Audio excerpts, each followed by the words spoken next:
मैं अभिषेक Trivedi lawyers paradise society की तरफ से आज आपके समक्ष एक नए वीडियो को लेकर उपस्थित हुआ हूं। साथियों, आज का हमारा विषय है नेचर ऑफ इंडियन कॉन्स्टिट्यूशन, अर्थात संविधान की प्रकृति क्या है, भारतीय संविधान की प्रकृति क्या है।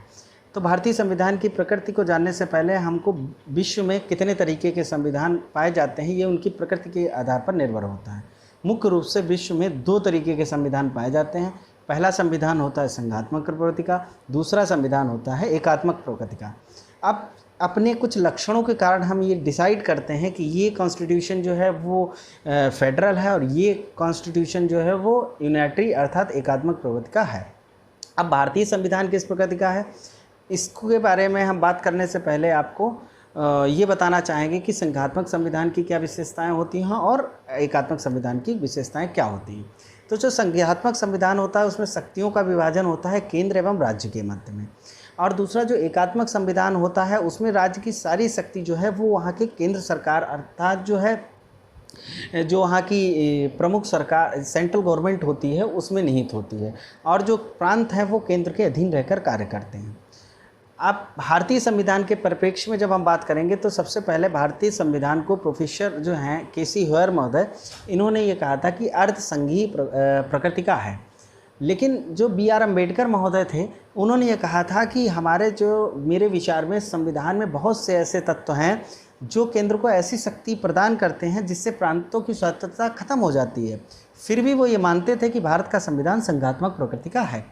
साथियों, आगे हम बात करेंगे कि क्या क्या लक्षण है जिनके आधार पर संविधान जो है वो संघात्मक प्रकृति का होता है या फिर एकात्मक प्रकृति का बनता है। तो भारतीय संविधान के परिप्रेक्ष्य की बात करें तो संघात्मक के क्या क्या गुण हैं और एकात्मक के क्या क्या गुण हैं वो हम आपको क्रमशः बताएंगे। भारतीय संविधान में संघात्मक जो व्यवस्था है उसके निम्न गुणों को अपनाया गया है। नंबर एक बात करेंगे, भारत का संविधान जो है वो लिखित संविधान है, अर्थात कोई भी संघात्मक संविधान का लिखित होना आवश्यक है। भारतीय संविधान भी लिखित है, इसलिए भारत के संविधान में ये जो गुण है संघात्मक प्रवृत्ति का ये समाहित है। दूसरी चीज़ है संविधान की सर्वोपरिता, यानी जो संघात्मक संविधान होता है उसमें सर्वोपरि जो है या सर्वोच्चता जो होती है वो संविधान की होती है, अर्थात व्यक्ति सर्वोच्च नहीं होता है, विधि सर्वोच्च होती है। जैसा कि विधि शासन के लेक्चर में हमने आपको बताया था कि विधि की सर्वोच्चता होती है। तो भारतीय संविधान में भी जो है संविधान की सर्वोपरिता को अपनाया गया है, जो कि एक संघात्मक का ही लक्षण है। तीसरी साथियों बात होती है न्यायपालिका का प्राधिकार, अर्थात जो संघात्मक संविधान है उसमें केंद्र और राज्य दोनों के मध्य होता है शक्तियों का विभाजन। अब ऐसी स्थिति में क्या होता है कि दोनों एक दूसरे के क्षेत्राधिकार में हस्तक्षेप ना करें। अगर बाई चांस वो एक दूसरे के क्षेत्राधिकार या टेरिटरी में हस्तक्षेप करते हैं, ऐसी सिचुएशन में साथियों क्या होता है कि जो न्यायपालिका है वो स्वतंत्र रखी जाती है और वो ये देखती है कि कोई किसी के कार्यों में हस्तक्षेप ना करे। तो भारत में जो है न्यायपालिका को स्वतंत्रता प्रदान की गई है, स्वायत्तता प्रदान की गई है। तो ये भी संघात्मक प्रकृति का जो गुण है भारतीय संविधान में सम्मिलित किया गया है। अगली बात हम साथियों करेंगे कि जो शक्तियों का विभाजन, तो संघात्मक संविधान के बारे में हमने आपको बताया कि केंद्र और राज्य दोनों के मध्य शक्तियों का विभाजन होता है। अब भारत में भी जो है केंद्र और राज्य दोनों के मध्य शक्तियों का विभाजन किया गया, तो ये भी एक संघात्मक प्रवृत्ति का गुण है और भारत में जो है ये गुण सम्मिलित हैं। अब इसके बाद साथियों हम बात करेंगे एकात्मक संविधान की। एकात्मक संविधान के भी कुछ गुण होते हैं जिनके आधार पर हम कहेंगे कि ये एकात्मक संविधान है या फिर संघात्मक है। तो एकात्मक का जो प्रमुख गुण होता है वो सबसे पहली बात हम जब करेंगे तो उसमें राज्यपाल की नियुक्ति। अब होता क्या है कि राज्यपाल जो है वो राष्ट्रपति के प्रयासात पर्यंत पद को धारण करता है। जैसा कि भारतीय संविधान के आर्टिकल 155-56 में जब हम पढ़ेंगे तो हमको पता लगेगा। और तो आलोचक ये कहते हैं कि भारतीय संविधान में जो है एकात्मक का भी गुण विद्यमान है, क्योंकि यहाँ भी राज्यपाल महोदय जो हैं वो होते हैं।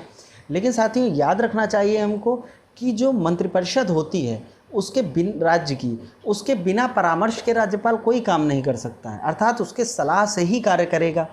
उसके साथ में अगर उसको कुछ वैविधिक शक्तियाँ प्रदान की गई हैं आर्टिकल 166 के अंतर्गत, लेकिन उन शक्तियों को भी वो आज तक कहीं अपवादिक परिस्थितियां भले हों, एक मामला सिर्फ आता है इन दी केरल एजुकेशनल बिल का, जिसमें दोनों के बीच में टकराव की स्थिति उत्पन्न हुई थी। अन्यथा कोई ऐसी स्थिति उत्पन्न नहीं हुई है जिससे ये भारत की जो संघात्मक स्वरूप है उस पर कहीं ना कहीं खतरा उत्पन्न होता। तो ये कहना कि राज्यपाल की नियुक्ति जो है भारत में भले ही एकात्मक का गुण है, लेकिन इससे भारत का संविधान एकात्मक नहीं होता। दूसरी साथियों चीज़ आती है आपात उपबंध की। भारतीय संविधान में भी आपात उपबंध अपनाए गए हैं, जो एकात्मक का एक संविधान का प्रमुख गुण होता है। भारत के संविधान के आर्टिकल 352, आर्टिकल 356 और आर्टिकल 360 को जब हम अध्ययन करेंगे तो आर्टिकल 352 हमको ये बताता है कि जब राष्ट्रपति को समाधान हो जाता है कि राज्य में जो है युद्ध, बाह्य आक्रमण या सशस्त्र विद्रोह की स्थिति विद्यमान हो गई है, तब वो क्या है आपात उपबंध लगा सकता है। तो साथियों ये हमने इसको एक अपनी सुविधा के अनुसार लिया है, क्योंकि अगर युद्ध, बाह्य आक्रमण या सशस्त्र विद्रोह की स्थिति में हम राज्य को सबल नहीं बनाएंगे तो कहीं न कहीं हमारे जो केंद्र को सबल नहीं बनाएंगे तो जो प्रांत, विभिन्न प्रांत हैं, इनकी स्थिति गंभीर हो सकती है। तो इसलिए जो है हमने इसको अपनाया है। उसके बाद में आर्टिकल 356 की जब बात करेंगे तो जब राज्य में संवैधानिक तंत्र विफल हो जाता है तो राज्यपाल रिपोर्ट दे या फिर अन्यथा राष्ट्रपति को समाधान हो जाए। साथियों अन्यथा शब्द इसलिए कहा गया है क्योंकि राज्यपाल अगर वहाँ की विधायिका से मिल जाए तो इसलिए राष्ट्रपति को अगर समाधान हो जाता है तो वो वहाँ पर जो है आपात उपबंध लगा सकता है। ऐसा साथियों इसलिए किया गया है कि अगर ये सुविधा प्रदान न की गई होती संविधान में तो राज्य में संवैधानिक तंत्र विफल हो जाता और वहाँ पर क्रांति हो जाती तो देश के संविधान को खतरा कहीं ना कहीं उत्पन्न हो सकता था। तो इसलिए सुविधा की दृष्टि से प्रदान किया गया है। अगला आर्टिकल आता है आर्टिकल 360। 360 बताता है वित्तीय आपात की स्थिति में। अब साथियों अगर देश में जो है वित्तीय आपात की स्थिति उत्पन्न हो गई, पैसा ही नहीं बचेगा केंद्र के पास या राज्यों के पास, राज्य के पास, तो ऐसी सिचुएशन में वहाँ वित्तीय आपात लगा दिया जाएगा। अगर ये गुण विशेषता ना होती भारतीय संविधान में तब तो कहीं ना कहीं जो है वित्तीय आपात की उपस्थिति में लोग तानाशाही रवैया भी अपना सकते थे या बहुत स्थितियाँ गंभीर प्रकृति की हो सकती थी। तो इसलिए जो है इस व्यवस्था को अपनाया गया। तो ये चीज़ें जो है कहीं ना कहीं हमारे संविधान में विशेषता के रूप में आई हैं। उसके बाद में आर्टिकल 3 हमको ये बताता है कि नए राज्यों का निर्माण, उनका नाम बदलने, स्थान परिवर्तन करने की शक्ति जो प्रदान की गई है भारतीय संविधान के अंतर्गत केंद्र सरकार को, संसद को। तो संसद को ये जो शक्ति प्रदान की गई है साथियों, ये भी शक्ति जो है कहीं ना कहीं, भारत चूँकि विविधता में एकता का देश है, विभिन्न धर्म, संप्रदाय, पंथ के लोग यहाँ निवास करते हैं और हर राज्य की अपनी एक प्रथा है, हर राज्य में अपना चाल चलन है, अगर हर राज्य का अपना एक फैशन है। अब सपोज दैट फॉर एग्जांपल अगर हम बात करें उत्तर प्रदेश, उत्तराखंड की, अगर उत्तर प्रदेश का कोई ऐसा बॉर्डर का एरिया है जो उत्तराखंड की संस्कृति से मैच करता है, अब उसको उसमें मिलाना होता, तो अब अगर ये सारी सुविधाएं नहीं प्रदान की गई होती तो कहीं ना कहीं अव्यवस्था तैयार हो जाती। तो इसलिए जो है, जो बाद में जो है नाम बदल सकते हो आप चीज़ों का या फिर उनका स्थान परिवर्तन कर सकते हो राज्यों का। तो ये भी जो है चीज़ें सामान्य परिस्थितियों में नहीं, विषम परिस्थितियों में या वहाँ की सुविधा, राज्य की विशेष लोगों को विशेष सुविधा देने के लिए ही ये शक्ति प्रदान की गई है। उसके बाद साथियों हम बात करेंगे राष्ट्रहित के विषय पर, जो है राज्य सूची, राष्ट्रहित में राज्य की सूची के विषय पर संसद की विधि बनाने की शक्ति। अब आलोचक ये भी कहते हैं कि भारत में तो जो है राज्य सूची 3 सूचियाँ बनाई गई हैं, संघ सूची, समवर्ती सूची और राज्य सूची। अब इन सूची के विषयों पर सब लोग अपने अपने विधान के अनुसार कानून बनाएंगे, लेकिन अब राज्य सरकार के जो विषय हैं उन पर संसद कानून कब बना देती है। तो साथियों ये भी जो है एक अपवाद है। जब राज्यसभा जो है, जब राज्यसभा 2/3 बहुमत से अपने ये पारित कर देती है कि इस विषय पर राष्ट्रहित का विषय है और इस पर राज्य सूची के विषय पर संसद को कानून के विधि बनाने की शक्ति मिलनी चाहिए, तभी ये बनाया जाता है साथियों, हर अवस्था में नहीं बनाया जाता। दूसरी चीज़ साथियों ये भी है कि ये चूँकि राज्यसभा के द्वारा 2/3 मेजॉरिटी से पास किया जाता है और जो राज्यसभा के सदस्य होते हैं विभिन्न राज्यों से आते हैं, तो कहीं ना कहीं ये राज्य का ही प्रतिनिधित्व करते हैं साथियों। उसके बाद में साथियों हम बात करेंगे, तो अब हमने ये बातें करी कि संघात्मक के भी लक्षण है भारतीय संविधान में और एकात्मक संविधान के भी लक्षण हैं।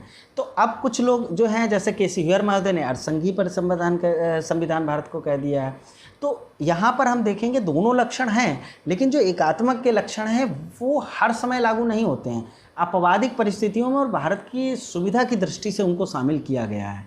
उसके बाद एक केस भी आया था SR मुंबई बनाम भारत संघ का बाद, जिसमें ये कहा गया था कि संघवाद जो है वो भारतीय संविधान का आधारभूत ढांचा है। भले ही प्रांतों की अपेक्षा जो है संघ को अभिभावी शक्ति प्रदान कर दी गई है संघ को, लेकिन फिर भी भारत का संविधान एक परिसंघात्मक संविधान है।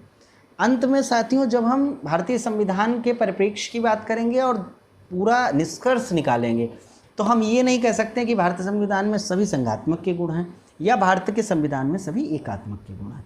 लेकिन दोनों गुण हैं तो हम ये कह सकते हैं भारत ने एक नया परिसंघवाद एक तरीके से बनाया है, जिसमें संघ के संघात्मक और एकात्मक दोनों को समाहित किया गया है। अर्थात भारत में जो है संघात्मक और एकात्मक दोनों व्यवस्थाओं का सम्मिश्रण किया गया है।